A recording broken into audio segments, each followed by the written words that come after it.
يا صباح الهنا والسعادة عليكم يا حبايبي، صباح مليان بالإيمان وحب الرحمن. اللهم صل وسلم وبارك على سيدنا محمد وعلى آله وأصحابه وسلم. ازيكم أصحابي وحبايبي وعاملين إيه؟ النهاردة أنا جبت 3 كيلو من الليمون، نقحتهم 3 مرات 3 أيام ورا بعض، على أساس يشيلوا المرارة. إنه كل يوم يتنقع وتشيل مية وتحط مية الصبح وبالليل، دي انا ما شفتهاش عند حد، يعني والله انا طول عمرنا بنعملوها كده، فبتطلع جميله لليمون وبتشيل منه المراره خالص. فيا ريت تجربوها وتشوفوها حصريا عندنا وبس. فايه، نقعنا الليمون وشلناه وشطفناه كذا مره، وبعد كده انا سلقته زي ما الحته اللي عدت دي، سلقته وصفيت الميه منه، بس مش السلقه الكامله، سلقه متوسطه علشان يعيش معاكي برضه. وبعد كده شطفته وبرد خالص، برد من ميته نهائي، وحطيت له حته ميه بتلج عشان يبرد نهائي.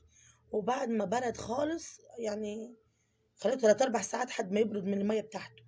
بعد كده تفتحيه فتحه صغيره وتحطيه في البرطمان على اساس بتملح ويبقى طعمه حلو.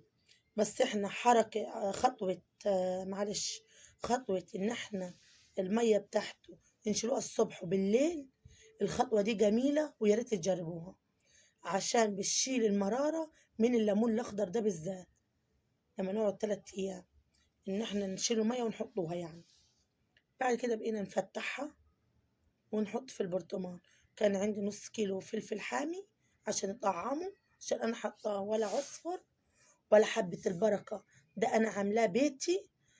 وسريع، إن إحنا برضو مخلل وبيبقى حلو في البيت بصراحة. الحاجة النظيفة اللي في البيت اللي انت بتعمليها بإيدك، إذ لو كانت بسيطة وسهلة بتعمليها انت بإيدك. بعد كده عبيناها في البرطمانات وحطيتهم كده بمية بملح. على العموم البرطمانين دول واخدين كيس ملح من أبو جنيه. ويا حبيبتي ويا حبايبي تسلموا لي، وربنا يخليكم يا رب، وبارك فيكم في أولادكم وتدونا. وصلتوا لحد هنا يا أصحابي ويا حبايبي، تنسوش بقى تدونا لايك واشتراك، عشان إيه يوصل لكم كل جديد مع قناة أم هنا اللي كلها هنا وفرحة، ومع ألف سلامة ومع السلامة.